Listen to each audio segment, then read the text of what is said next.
Hey yo guys, how's it going? Tally here, and today it's the draw for turn number 3, the number 1 Yu-Gi-Oh podcast, and today I have the absolute king himself, the Red Man. He's ready to go.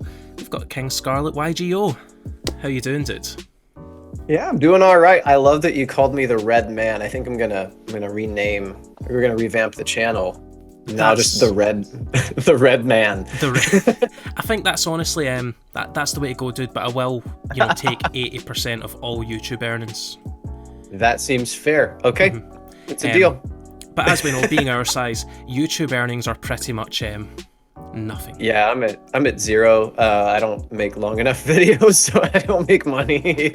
Do you not get monetized at all? No, I still don't have the watch time because I got to 3,000 something, and then now that it's the new year, it's just gradually going down as time passes, and my videos are too short. So I'm never gonna be monetized. It's fine. That's actual, that's so criminal. People watching this, you better go just watch all of King Scarlet's videos right now. And yeah, see please when help. you're done watching them, do it again. Thank you. Actually, I thought you were already there. No. Because to be honest, your growth in the last few months, sub and content wise, has been absolutely nuts. So I just assumed that someone of your caliber would have had that watch time. Because what's there not to watch? Well, thank you. I appreciate your faith in me. Growth has been a thing, and I'm thankful for that. It's just the watch time is. I make 2-second videos, so I did it to myself. I made my bed. I gotta lay in it, but. Yeah, it is what it is. I'm not mad. It kind of makes me laugh. So if it happens, it happens, whatever. And that's something that I think is going to be actually quite a big thing about this podcast, because your content really is vastly different than what I've seen most people do. I was talking about it with Sir Emin on the last episode, and it really is, it's easy for people in our sphere to fall into the kind of triangle loop almost of deck profile, combo, and whatever extra. That's not what I've been doing for the last month. But you're very different with your content, so we'll get into that. But the first question I want to ask you is, which Harpy sister is the hottest? Oh my god, I think I've killed him. Listen, you know what? I'm married, so we're gonna have to say Sky Scout and/or Harpy's brother, and I'm not afraid. I'm not afraid to say it. Could we You're welcome. Do you know what? That's the right answer. Could we maybe have a sketch where you go to do the laundry or something, and then you just turn around and you're like, "What are you doing, Harpy's brother?" Absolutely, yeah. I'll try to work that into something. Thank God, because honestly, that's what I need in my life. So I really do. Yeah, that'd be a fun sketch though, because they did rename him, right? Yeah. Why did they do that? Do you know? I know I'm interviewing you now. That's right. You tell me, Tally, why? Why did they rename? It was originally Harpy's brother, wasn't it? Yeah, yeah. Why'd they name him Sky Scout? That's a dumb name. I think it's just because back then, Konami used to do localization weird, so cards that weren't part of an archetype, they just go, they look kind of similarish. They're the same. That's a Harpy dude. But it's not a Harpy in the OCG. Interesting. Okay, so for search cards and stuff like that, they had to change it. Okay, that makes sense. Yeah, I think that was the deal with I think it was Red Eyes B Check or whatever, Red Eyes Black Check. It's not a Red Eyes card in the OCG, so they had to do the whole accept Red Eyes Black Check and accept Frog the Jam on everything related to those. Oh wow, that's kind of dumb. Bad card design. Get better, Konami. Hire me. Don't do that. I'll make so many mistakes. You say you make mistakes, or you may make mistakes. Have you read War Rocks? Let's talk about that for a minute. Team Sam read War Rocks, and I was just like, oh my, and props to him for getting through that with a straight face, but I'm gonna be honest, that dude could hype up almost anything. I mean, to no fault of his own. Yeah. And I think that was like the first time I just sat there in like utter disbelief, and I was like, man, they really just handed Sam the worst cards. Like, imagine him talk about like the new pot of disparity or whatever it's called. Right, yeah. Oh my goodness. Like, his personality helped with, obviously, and the production value was great. Other than, I know there were some complaints from, I looked in the comments, some people didn't like the way that graphics were like jumping all over the screen. But like, you know, it still engages your eye, and so like he tried his best, you know. That's what I will say. He tried his best, but that archetype sucks. Yeah. So unfortunately, I kind of think that's just the thing for Blazing Vortex. It's like a whole set with like 2 good cards in it. yeah, and you know, I understand that this is gonna veer off, if that's okay. I'm a pretty scatterbrained individual. Oh, fire ended. But it's like, it's fine that not every set is like the next competitive contender, right? Like, that's fine. Like, every set can't have like a new meta in it. That would be insane. But to have nothing good is pretty weird. Like, it kind of brings me back to, I can't even remember. It was like over the summer, there were a couple sets like that. I can't even remember the names, that were just like, why did you make these? And so, I don't know. It's just, yeah, you have to create sets for the casual audience, or like, you know, the legacy players and stuff like that. But the problem is there's no supported format of those. And so I feel like you could justify making sets like that if there were like events for those people, but there just aren't. You know what I mean? Yeah. And so I think I know that's like a whole other discussion, but no, that's fine. I think, like, see, when it comes to sets, my rule is a deck that either doesn't have to be amazing. A deck doesn't have to be like tier 1, tier 0 meta straight out of the box. Yeah. It should at least be playable though, and like, yeah, exactly. I shouldn't have to spend decent money on like whatever their secret rare is, because no doubt that will be like the money card of the archetype. I shouldn't have to spend like 60 quid on a terrible deck. Yeah, exactly. That's the whole thing, is like there's no motivation to invest in something like that. It's not even a functional, you know what I mean? I mean, I would just be restating what you said, but I feel like it could, if they had some sort of supported format for those types of things, like, you know, like decks that are virtually unplayable, but people really like them still, they want to try to play them, you know, make an event for that. Who knows? Yeah, absolutely. I remember seeing, like, straight after it, Exordio put on Twitter, it's definitely a Duel Links archetype, and like, see now that I've seen that, I'm like 100% as a Duel Links archetype. It's just, it has Duel Links written all over it. Attack, like, boosts, slow play style, like, that's all fine. Just put like a bunch of traps in it and it'll be a tier 1 contender in there. Yeah, for sure. Yeah, I can see that. So getting into this a little bit late, dude, but we are vibing here.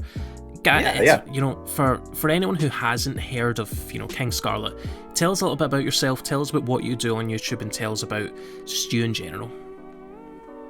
Well, hey, I'm King Scarlet. I act like an idiot on camera and kind of hope to get you to make that air noise out of your nose. That pretty much sums up me as a person, and especially on YouTube.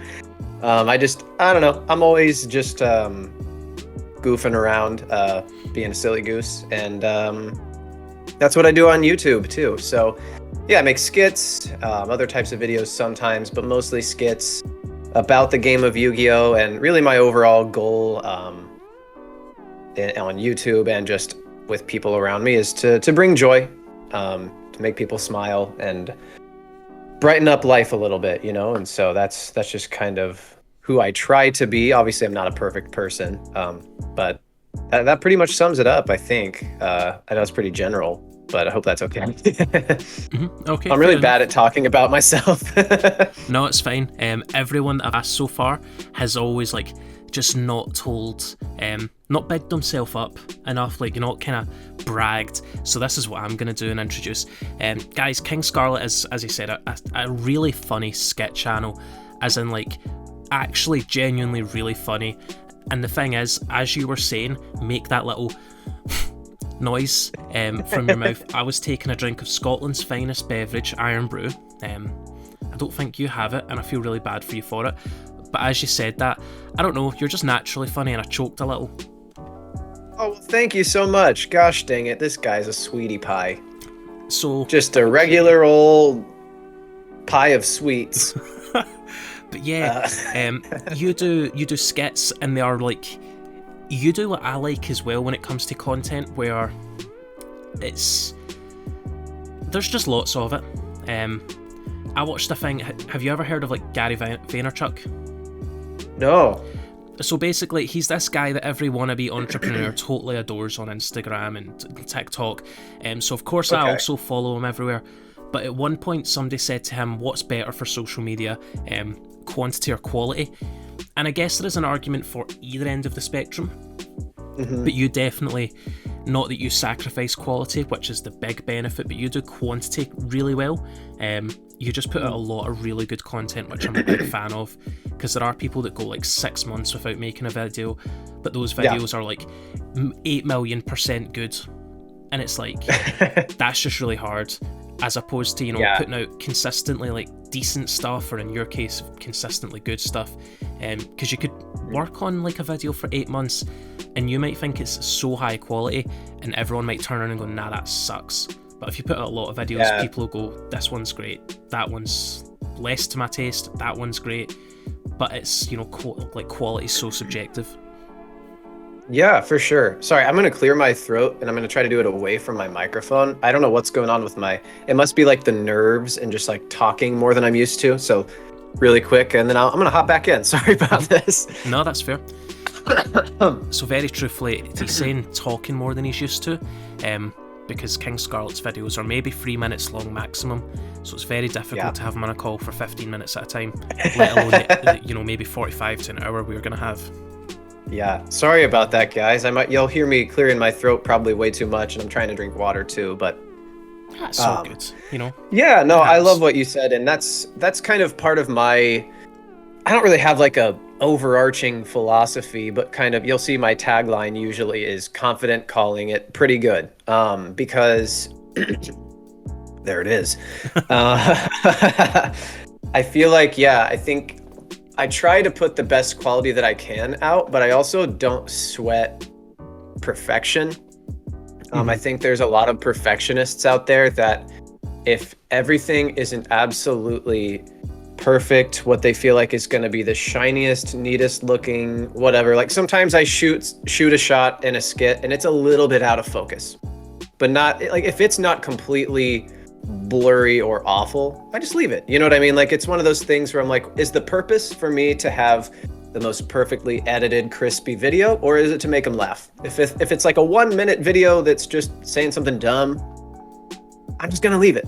And that's kind of how I get that quantity out. Like like I said, I try my best. I don't want to manufacture garbage just for the sake of making content, but I also don't necessarily sweat every single little thing. And sometimes, in my case, I can have it easier than most too, because it's easier to get away with that kind of thing when you're doing comedic things too. People are not looking at every little detail for those types of things like they are in certain more serious content. You know what I'm saying? So that's another thing where I feel like I have it easy. I'm just being dumb, so people care less about the quality. That's fair. I try. And I think another thing that you do, which is slightly rarer, but it's because you put a lot of effort into it, is like it's other end of the spectrum, where you'll spend like ages on a deck profile and you'll have like percentages, lots of calculations, maths that I never paid attention to when I was 15, ratios and stuff. Like, you build decks with math, and that's like really cool as well. So do you want to tell us a little bit about that? Yeah, thank you. I didn't start that way. I actually, with how I grew in the game itself and just kind of being reflective as a content creator, like, what am I doing well? What am I doing that I feel like kind of sucks and doesn't need to be happening, is I kind of, well, let me, these are two different topics. I'll first start with the game itself. So I started out, if you go back to even probably, I don't know, let's just say a year ago, deck profiles were okay. Again, still confident calling them pretty good, wink wink, but they weren't, excuse me, they weren't like stellar. I was still kind of learning I don't know how to explain it, kind of what separates an okay player to somebody who's like really starting to get deck building. That hadn't really happened for me a year ago. So like there were choices I made that I go back and I'm like, oh, it makes no sense that I did that. I don't know why I was playing this way, and so on, you know? And so over time, I just got better at Yu-Gi-Oh! And that's through, you know, a lot of my friends in real life that I play with, like they would help me realize like certain things about ratios and why you play certain cards, and just taught me to ask myself, why am I playing this card? Why am I playing this many of it? What does it do? Okay, how often does that happen? You know, just kind of walk through that as you're deck building, and that really helped me. And then of course the other questions with like, okay, how does this work with the current format? Is it ever helpful? What does it do? What's it good against? Those types of questions I wasn't really asking back in earlier times. And so that evolution just kind of happened naturally the more I played the game. I think with anybody, the more you practice, the better you get at something. And then with content creation, my deck profiles were super duper long and rambly. And on top of that, they weren't the best. And so I was kind of just like looking at like, okay, as I watch a deck profile, what am I really looking for? Am I offering that? Not really. And on top of that, I was like, also I looked at engagement and I was like, people are staying for my deck profiles for about 8 to 10 minutes tops out of like the 25, 30 I was putting out, right? And so I was like, why am I making these so long? And so what I did was I tried to put into my videos what I'm looking for as a deck builder when I search, which is a really quick overview, easy access to the deck. I put a download link in all of them now, so you can just have it. It's not there to force you to watch the video if you don't want to. I don't really care if you watch it. I want to share the deck. So if they see the deck, they enjoy the video, great, but they get the deck, they see why I'm playing it, they see the big picture, which is what I felt like was kind of missing. You know, you see a lot of deck profiles where they slap cards down for about an hour, and not really, that's just an exaggeration, but then we ramble about, like, we're still explaining what Cosmic Cyclone does or something like that, when really we should just be explaining what your build does overall, maybe show some examples of what it can do, and then let them go test. At least that's what I wanted in a deck profile. So I tried to put that out and change that, and I tried to offer, you know, the math just as proof as to why it does and how it does what it does. Does that make sense? Yeah.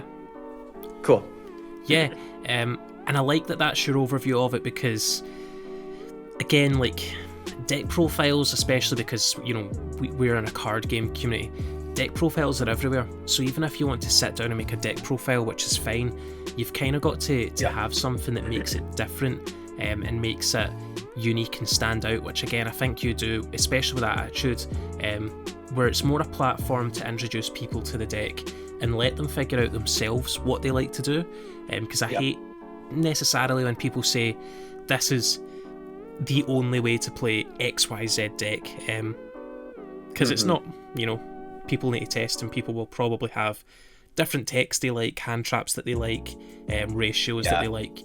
But you know, absolutely. And everybody's budget is different too, right? Like, I don't have like 3 tactical talents and some of the major expensive staples right now. So I throw in what I have, and then someone who sees my deck profile might be like, oh, I could make this better. And absolutely you can if you have those cards. So yeah, I try not to be like, this is the absolute best. Like, I know some people do that for hype and to get more clicks, and there's nothing wrong. Like, that's what it's for, is to be watched. So do what you can to get people to click on it. I get that. But you know, that's something that I try to avoid, just because I don't want people misinterpreting me as being like kind of big-headed about my own skills, and also like I don't want them to think I lied to them and said this was the best and then it's not the best if they build it this specific way. And really quick, just as a caveat too, if you do build the deck profiles that I'm talking about, I'm not saying there's something wrong with that or that you shouldn't do that. Everybody does it in their own way. I just meant that in the sense that, you know, I wanted to correct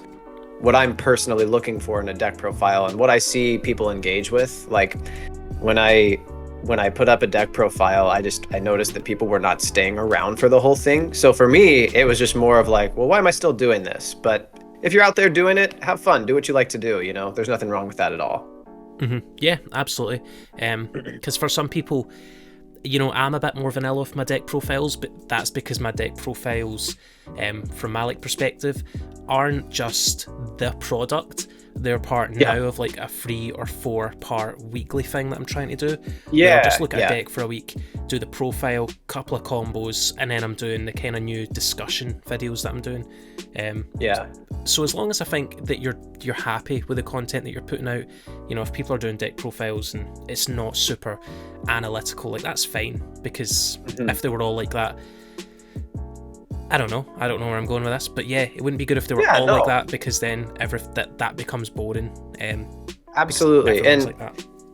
Yeah, and a lot of people are looking, you know, to people like you and for that more in-depth thing that I don't bring, you know what I'm saying? Because I'm very broad, this is kind of what it does, whereas you really dive in and you actually show it in action, and like you do all of these other things. And I mean, I've got friends that would prefer your deck profiles over mine, absolutely, and there are a lot of people that would.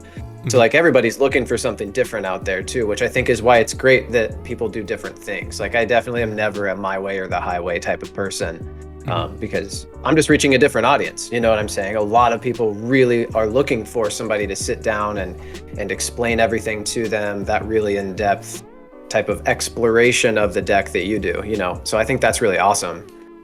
Yeah, thank you. And again, same to you, like your kind of style is what I would like to see, but not everyone would like to see, and vice versa, so it's cool. Now, one thing that I'd be really interested in is just kind of touching more on like what made you sit down one day and go, do you know what? I'm going to make Yu-Gi-Oh videos and post them on YouTube. That's a hard question to answer, because I don't really know I don't have like an exact moment where I was like, hey, guess what I'm gonna do? You know, it was like I know it was like a November of, I think, 2018 when I made my first video, I think, or at least when I posted it. And I had been watching yugtubers for a good year or two, I think, before that. My first time experiencing yugtube and understanding that was a thing was I ran across some lovely people called Team APS, and I loved watching. I was watching all of their like top 5, you know, funny things that have happened at events, or like top 5 like most annoying people, and like I just was really having a fun time watching those. And then I watched like, oh, they're like what to do for tournaments things, because I had never gone at that point. I'd never been to a tournament, and so I just found that like they were such a cool like all-arounder YouTube channel or yugtube channel, and then they had deck profiles too, and theirs were the first ones that I had like actually seen. Oh, like that's a cool idea to put decks out. Like I had never seen anybody do that before. And then I ran across others too, obviously from suggestions after them. Like I ran into Simo, and then Dzeef, and Team Samurai X, I think, was the other one that I ran into at that point, and started watching all of their things, and each one did something different, and I was like, whoa, like this would be really fun. And even seeing Team APS do skits was really cool, and that did inspire me, but it's not what I did first because I was scared to. I didn't think anybody would watch them. And so yeah, I think seeing all of them though was just kind of like I had that light bulb where I was like, this would be fun to try out. I wonder if I could do it. And I did, and arguably I did it at first very badly and grew from there. And I think everybody starts out that way, kind of. But yeah, that's kind of the gist of it, I think. But Team APS was definitely like the first yugtuber that I saw, which kind of established the concept of that being a thing. And then I kind of slowly but surely worked my way up to I'm trying that out. And I didn't use like a camera, I just had my phone at first. So yeah. Yeah, that's fair.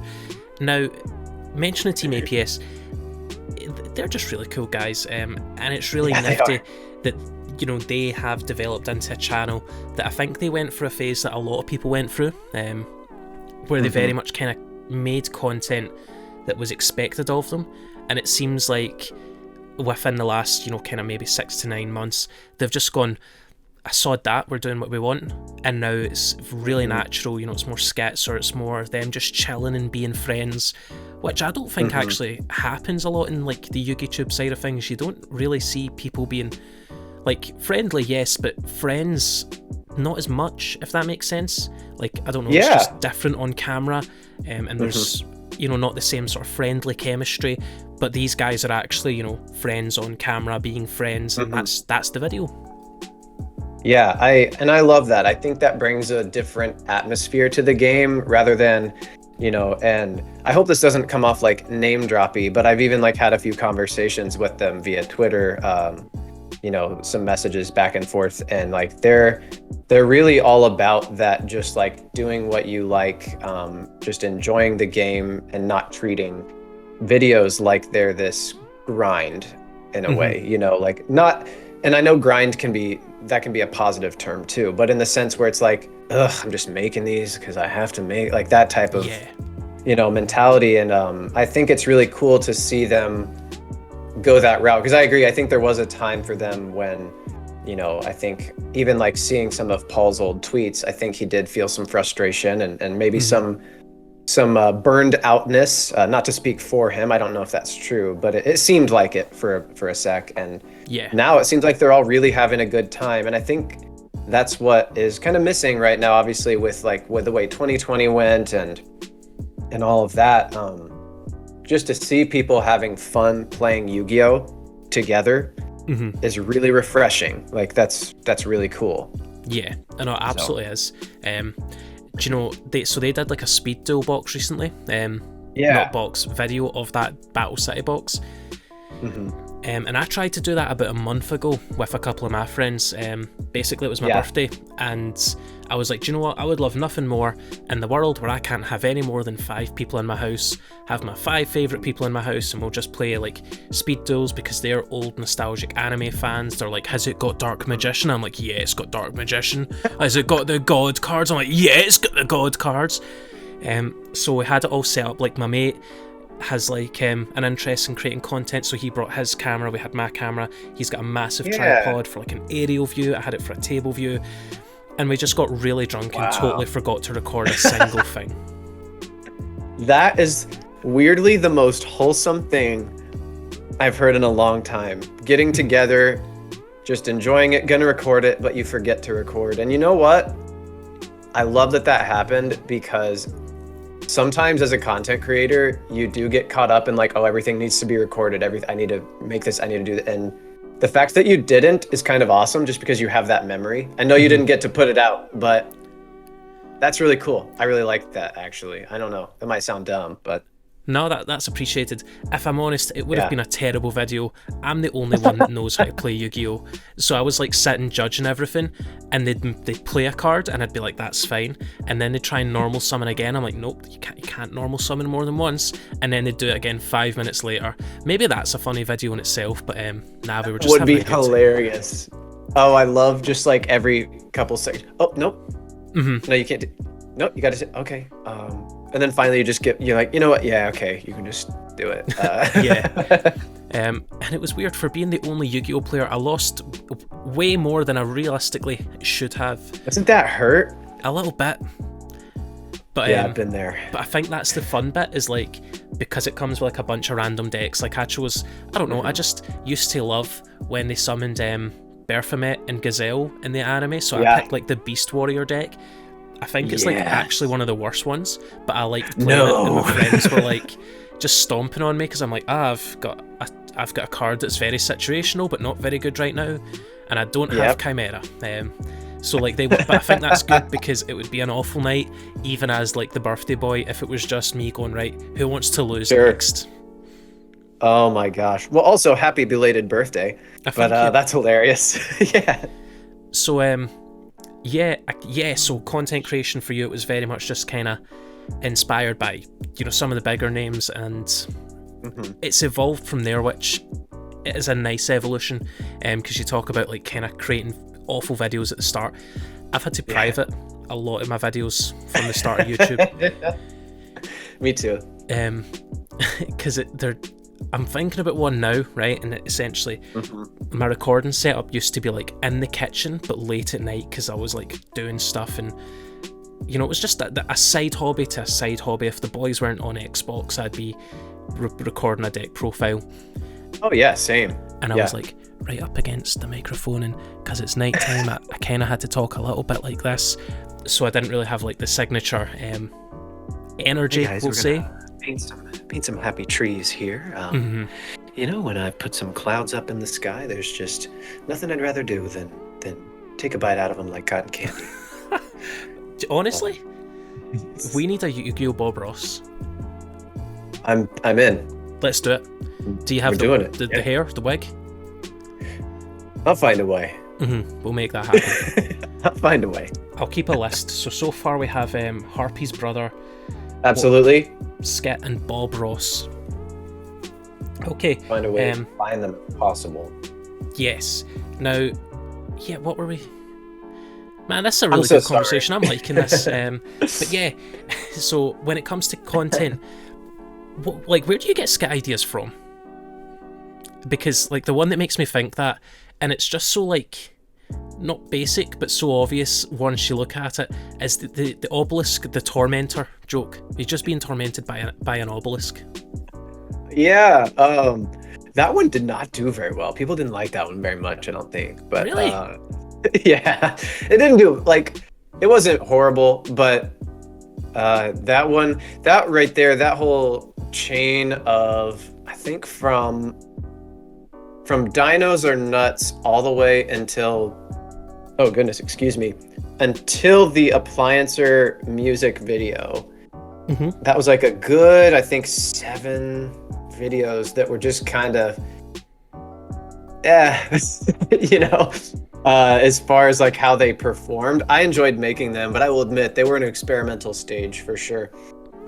But that's really what it is. I just kind of, I feel like every video is like if I took a handful of darts, I threw them at the dartboard, and I see what works out. Basically, I don't slash any idea until it's in front of me and I'm like, okay, yeah, I can't put this. And that's only happened to me, I think, since let's go back. I'm gonna scroll through my own channel and see when my first skit really was. Like, when did I start doing this nonsense? I think right around around like 7 months ago.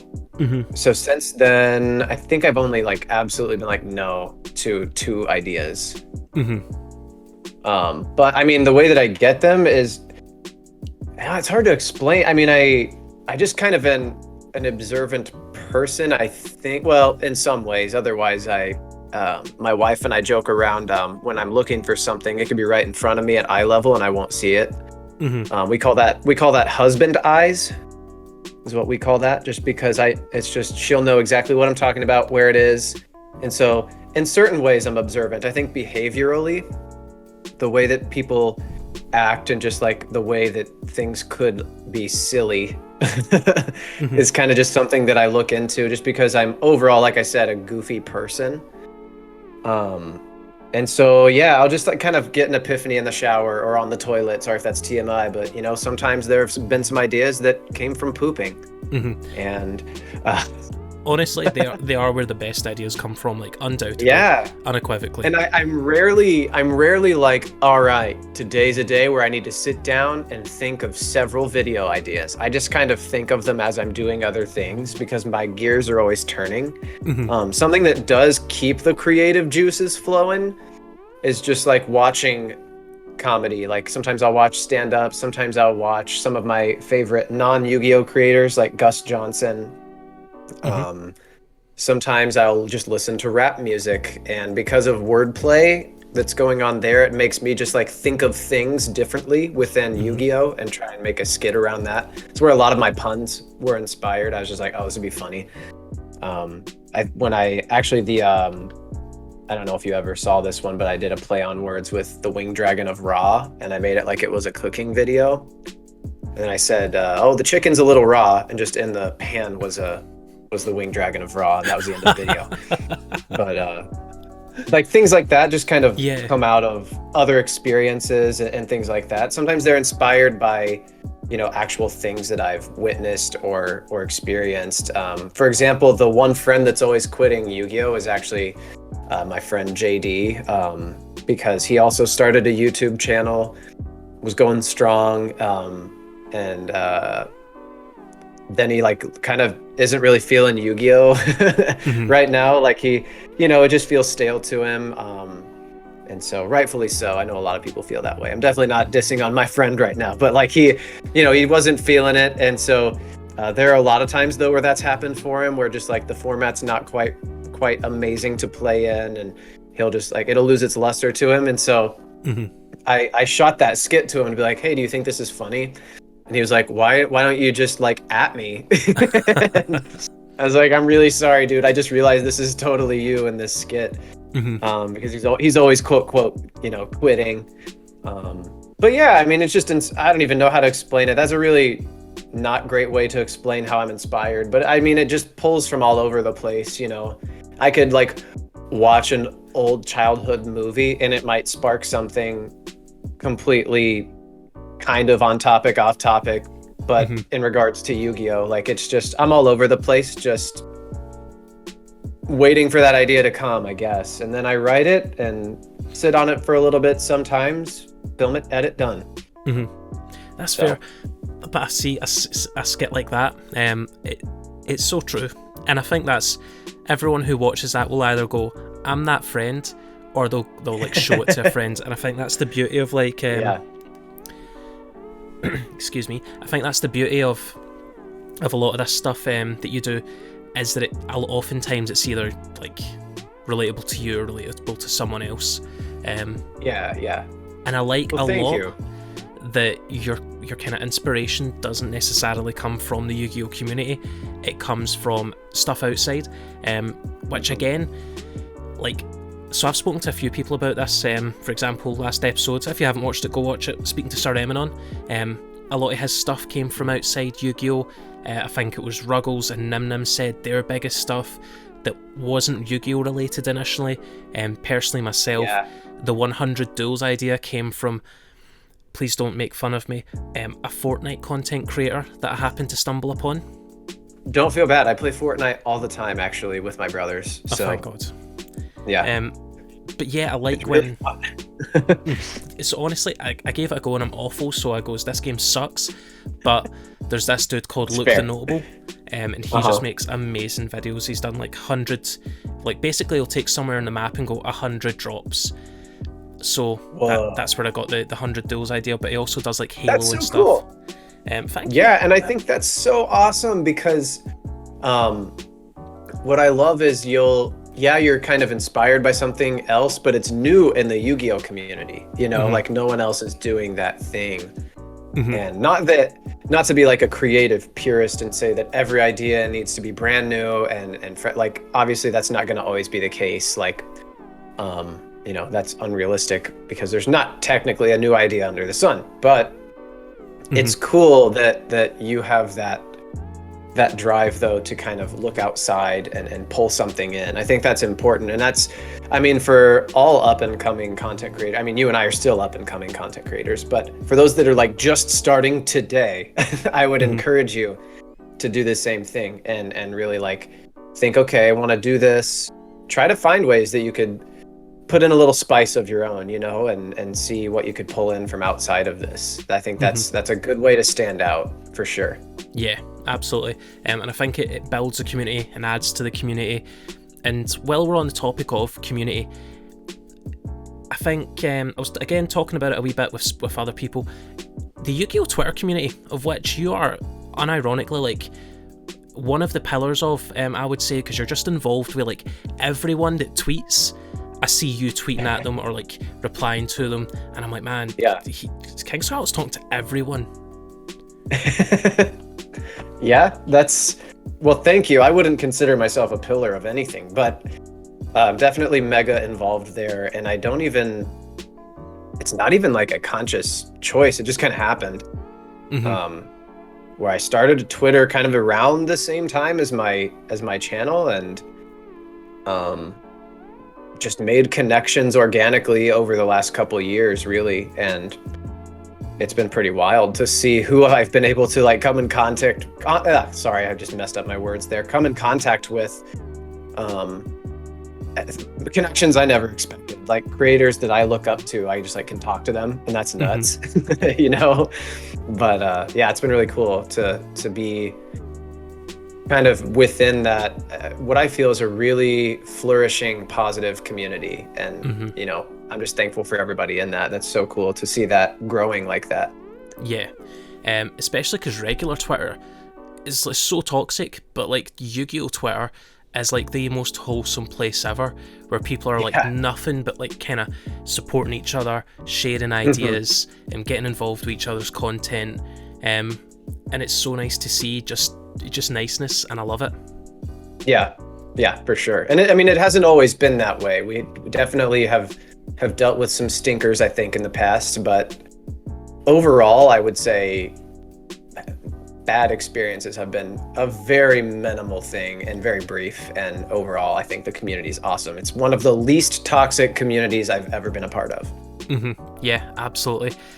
Now, you've mentioned working with a couple of like, not working with, but you know, just chatting and getting to interact with a couple of, you know, proper established channels. You know, you mentioned Team APS, but I have been wondering for a good while, how the hell did you get Dzeef in a video? Asked me that actually, and I didn't really do anything. He reached out to me on Twitter, and that was pretty much it. Really? Yeah, it was. I know. I hope I don't sound like I'm bragging. That's not how I'm trying to be like, yeah, well. Nah, brag away. Good.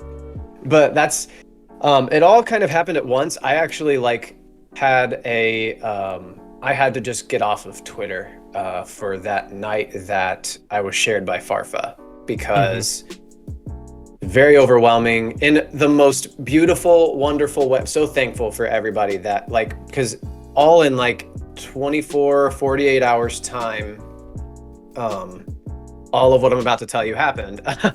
So I you probably saw a lot of it going down. I know you did see a lot of it, but excuse me.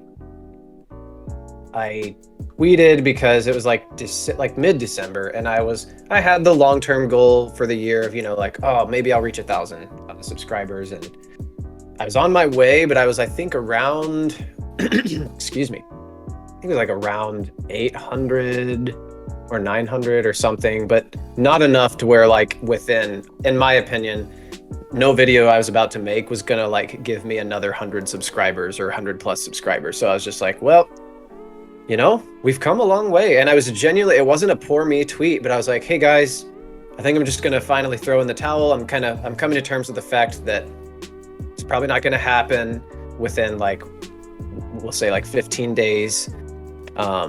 But thank you so much for all the growth, because I mean, truly my channel quadrupled in a year from what I had. So I was not in any way upset at the growth, you know. But I was just like, yeah, I mean, I guess that's kind of just what's gonna be. So thank you so much. I'm so thankful for the growth, and that's that. And that was kind of the end of it. I was like not really thinking a whole lot about it. Like, it wasn't major disappointment, and you know, I wasn't trying to be dramatic or get sympathy or anything. But then fast forward, probably it was like 9 o'clock that night. It was 4 hours or so after I had tweeted that, I get a notification on my phone on YouTube. Farfa commented on a skit that I had made. This is hilarious. And I was like, whoa, is that really him? And yeah, it was really him. So that was nuts. And then I started getting all these notifications on Twitter. I was being tagged in a Farfa tweet. And I was like, what's this? And I see that he is like, most, you know, beginning, I'm going to poorly phrase this because I forget exactly. He was like, most beginning YouTubers are kind of bad, but this is great. I love this guy. And he had tweeted out my skit. And I was like, what? And then I was just like, holy smokes. And then the entire Yu-Gi-Oh! Twitter community like rose up kind of, sorry, I'm getting kind of choked up, but it was like a really emotional, I didn't realize that I was valued that much by people in this sphere. So it was just really cool to see all of these like strangers within Twitter, but within the same Yu-Gi-Oh content creator sphere, like kind of rally and push my content out, and all thanks to them and Farfa and them for just like spreading the word, and I got to 1,000 that night. Mm-hmm. And then just they kept climbing and climbing and climbing, and then the next day I get a Twitter DM from Dzeef who's like, hey, I think you're making really good stuff. If it would be helpful for me to cameo in some way in a skit, I'd love to be in one. And I was like, at that point, I was like, freaking no way. I just like threw my phone down. I was like, there's no way. And so I like took a minute and told my wife what was going on, and she was like, holy crap. And I was like, yeah, I know. I can't believe this. And so I, shot him back a message finally and was like, yeah, I would love to have you in a skit. This is insane. I'm a big fan. Like, I can't believe that you're doing this. Thank you so much. Mm-hmm. And so I was like, yeah, I'll write something and shoot it your way, and we'll see how you're feeling about it, if you're comfortable. And so I wrote one, and I actually did that skit, but he was like, hey, so he ran some lines that I had for him, and he was like, I think it's a really funny skit, and he was like, and I want you to do it. But he was like, I feel like I'm gonna, like, this is best for you. I don't know. He's like, I really want to be in one of your skits though, so write something else and I'll totally do it. And then I wrote the one that he was in, that was more geared around him playing himself.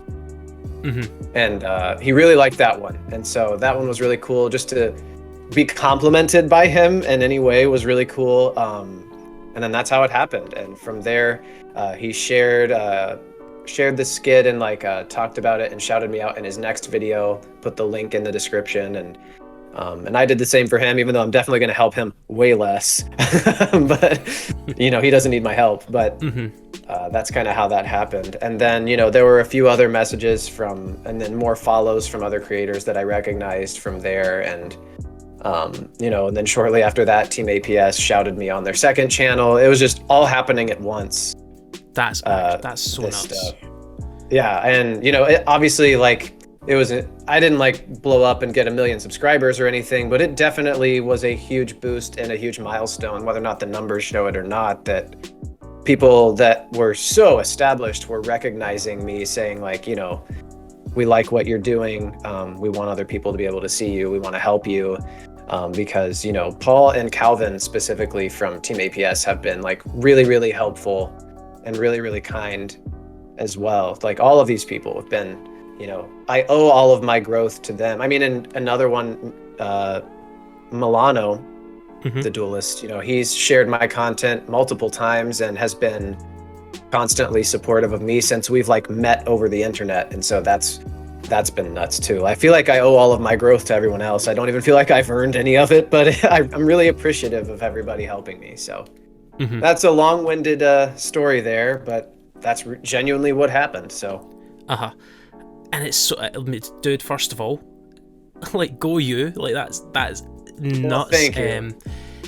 And like, just focusing on the DZ thing for a second, but we will expand. Yeah, for sure. I honestly thought this was going to be like one of those things where you just spent ages trolling through DZ videos for voice clips when I saw it, which I already thought was going to be really funny.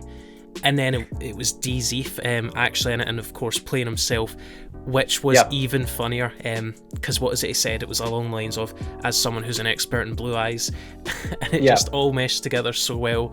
And I'm gonna go watch it right after this, but it was so perfect. But yeah, it was kind of really nuts, because as you said, a lot of people just all at once were like kind of switching on to your content. I definitely remember I was watching like MBT on stream one night, and like he was like, who's King Scarlet? It pulled up a video and I'm like, I know him. Oh yeah, I was tagged in that too. And shout out to MBT too. He's responsible for like a ton of my subscribers from that day. I saw like a sudden jump and was like, what's happening? And then I like asked on Twitter, and then someone was like, oh yeah, MBT just played one of your skits on stream. I was like, what? So yeah, it was pretty nuts. Yeah, that's honestly, that's so cool, man. And it has been quite beneficial, because while December may seem like roughly 18 months ago, it's really only been about maybe a month, like 5 weeks. And you've shot up Yeah. roughly, what, nearly 400 subs? You're like at 1.2, nearly 1.3 now? Yeah. Yep.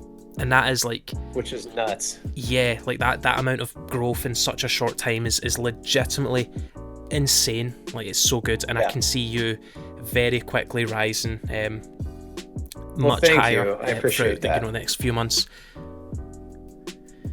But yeah, that was a good story. I was like quite engrossed there. I was sitting there with my can of juice in my hands like, yeah, what happened next?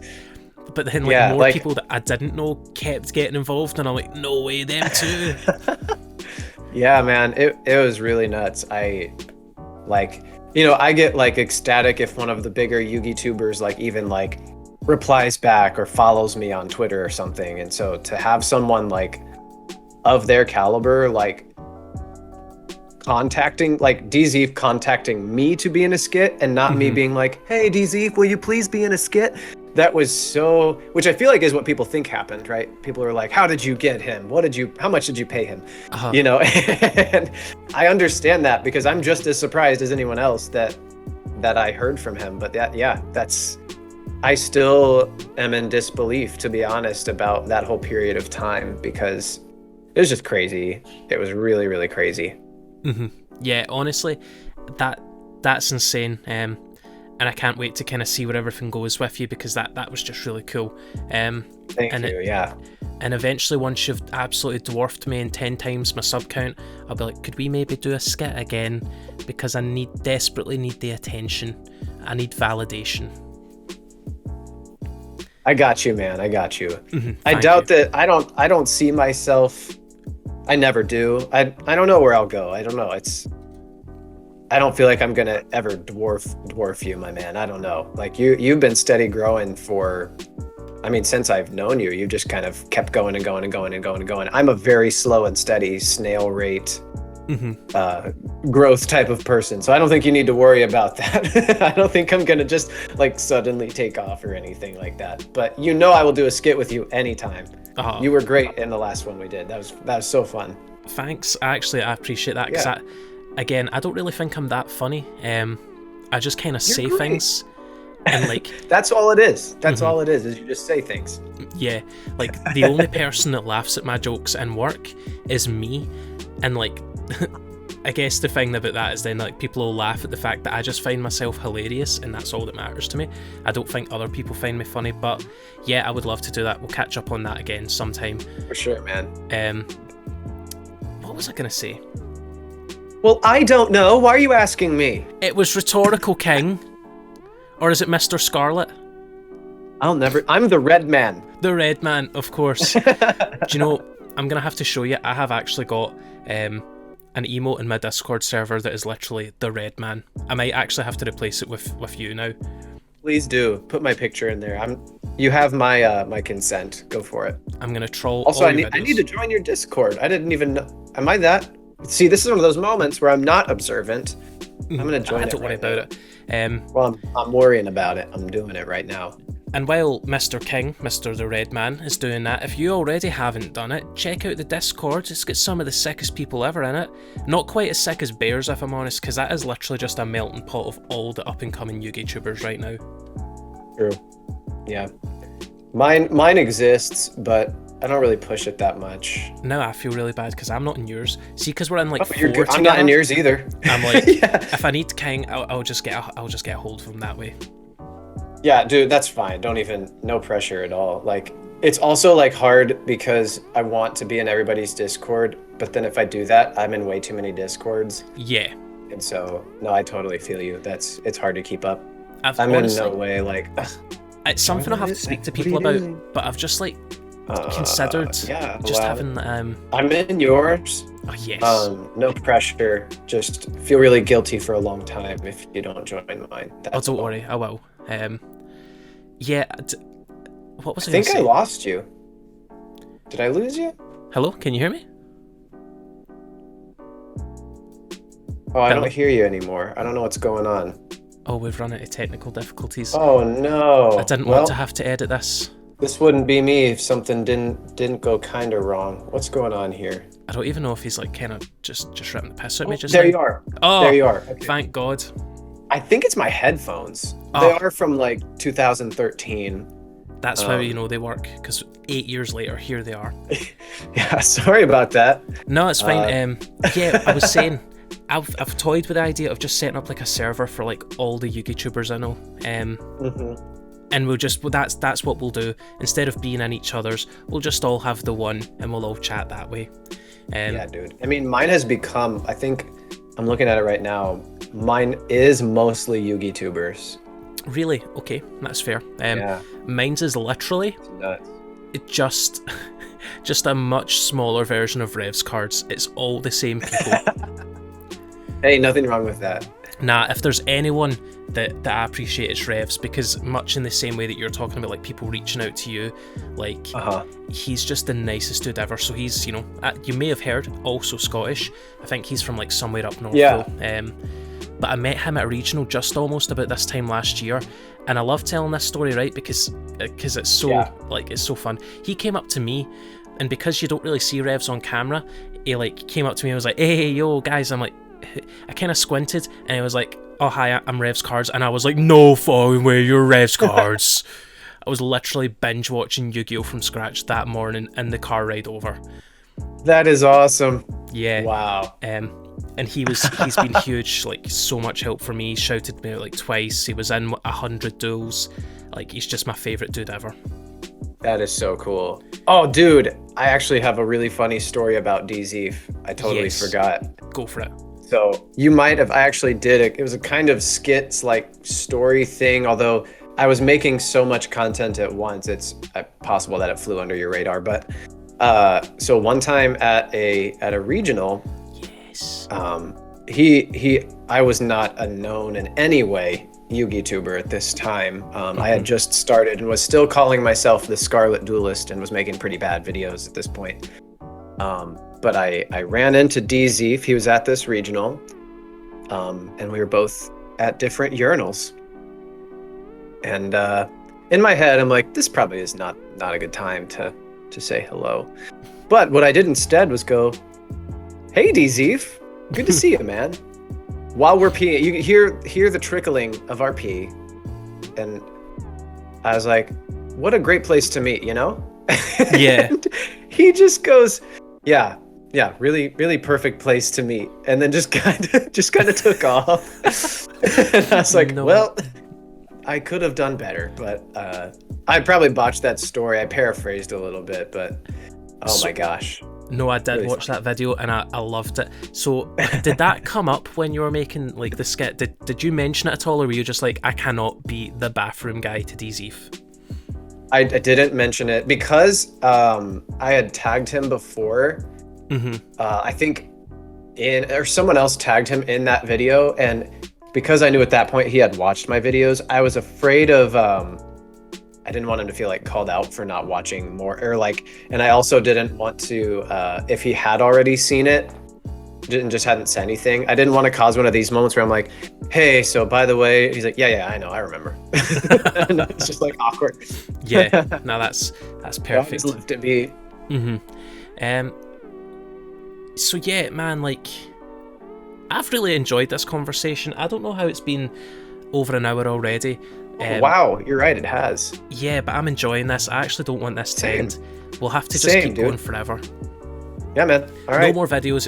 We'll live stream the Discord call until the day we die. All right, let's do it. You just let me know when we're live. See, I don't think I could do that. I'm not wearing any clothes. Oh, dude. I know. Me either. Who's gonna take over the camera? Oh, god damn it. Is there anyone we know? Nah, we'll leave it. We'll do that some other time. Yeah. Sure. So, my big question for you, now that we've kind of ran through literally everything I could have thought of and more, which has been great. Dude, what's the end goal? Like, what do you want from this? Is YouTube like just strictly a hobby, or do you want to make some form of living off of YouTube, or just do it full time?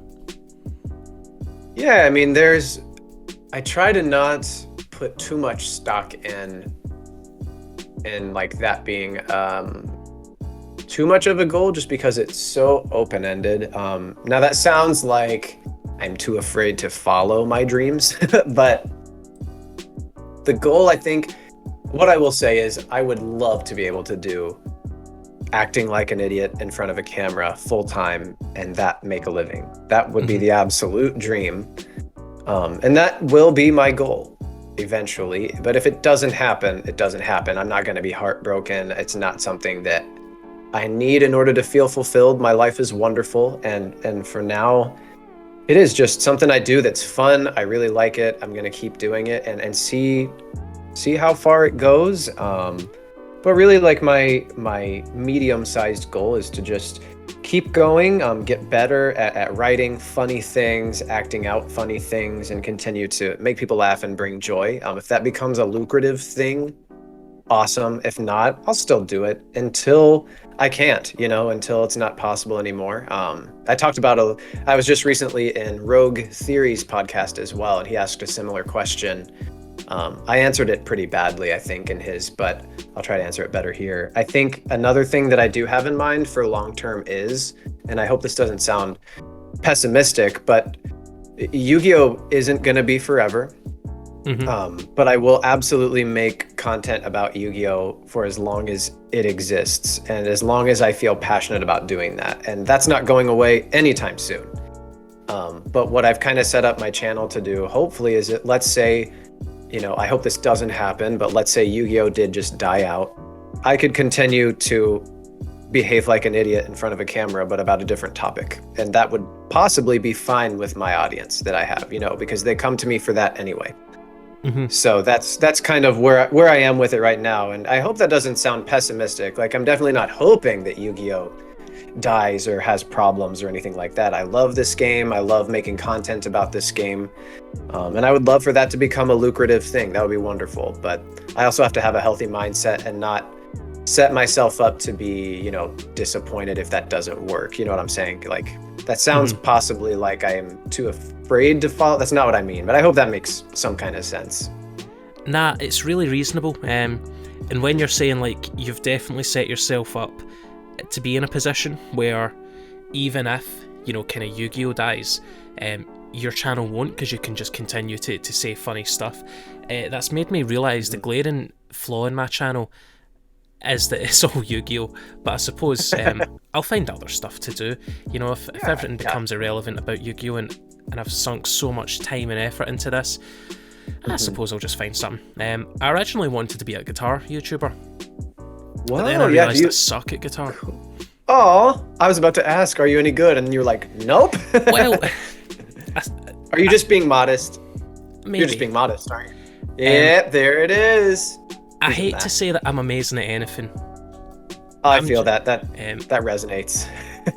And especially, by the way, like, when I say guitar, I'm more of a bass player these days. I do still dabble in a bit of guitarry. Still got a couple guitars that I refuse to get rid of, just because every guitarist is like that. You play as well, don't you? Yeah. And I also would never call myself amazing, but I enjoy it. It's really fun. I really like it. This could be the start of like another hour-long conversation, because I love talking guitar stuff. But man. I'm definitely more of a bass player these days. I've been in a couple bands. I'm in a band. I'm definitely pretty good. That's awesome. Confident calling him pretty good. Yeah, definitely not like super shreddy. So is there anyone you watch on like YouTube about guitar or anything? Or are you just like chill, casual? Talk away. I love let me look for his name. I can't do it, which is why I love to watch it. I'm searching it right now. I just watched it. I can never remember names because they always just use like their regular person name. Yeah, they're not like us with fake names. Yeah. Oh, actually, this person didn't. They didn't used to use this name, I don't think. But have you ever heard of Beyond the Guitar? No. Is that just like Beyond the Duels, like backup channel? I don't know. Maybe I haven't looked that close into it. But they do a lot of like movie and show themes, but on the classical guitar, and they're just insane. And I love listening. It's beautiful. Now I play more. I'm more of like a power chord, very average player. I was more self-taught, so I don't have a lot of the fundamentals and scales and stuff like that down. But yeah, I love seeing people that can just go, and it just looks so easy to them. Sometimes that's discouraging because I'm like, wow, I really do suck at this, huh? But other times it's really good. Nah, I feel that. Yeah. There was another one that I watched, but I for real just can't remember their name, and I don't trust myself to search it. But they started like memeing, but with incredible guitar. It's almost like guitar vines or TikToks in a way. And they'll be like, oh, when you're late for work, and then just play this incredible solo that like I don't even know how it's humanly possible. It's really funny. But do you know, that's something I meant to ask you as well. Man, this is going to be the longest episode so far, but it's all good stuff. I've asked you about this previously, but what's your thoughts on, like, not maybe migrating, but you know, posting on TikTok as well? Oh, I'm internally 58, so my initial reaction to TikTok is like, I'm not gonna download another app. But I don't hate TikTok, but I haven't found myself enjoying the content that I find on TikTok. It's a lot of seemingly younger people like dancing and lip syncing, and I'm sure that there's a different avenue of that I just haven't seen. I'm not trying to insult TikTokers or people who enjoy that medium, but so far it hasn't been for me. And I just but the more I think about it, there are some ideas that I have that are so short that maybe they would be better suited for it. So it's definitely not out of the question. I haven't figured out yet how I want to navigate, because that would be another undertaking, like maintaining, you know, that, because right now I am, you know, YouTube, Twitter, Discord, and that feels comfortable. So I want to make sure that I feel like I could juggle that and do it well, and not just be, because like my Instagram pretty much sucks. I don't really use it. I thought I would, because they've got that Reels feature, which is essentially TikTok on Instagram. Yeah. But I don't know.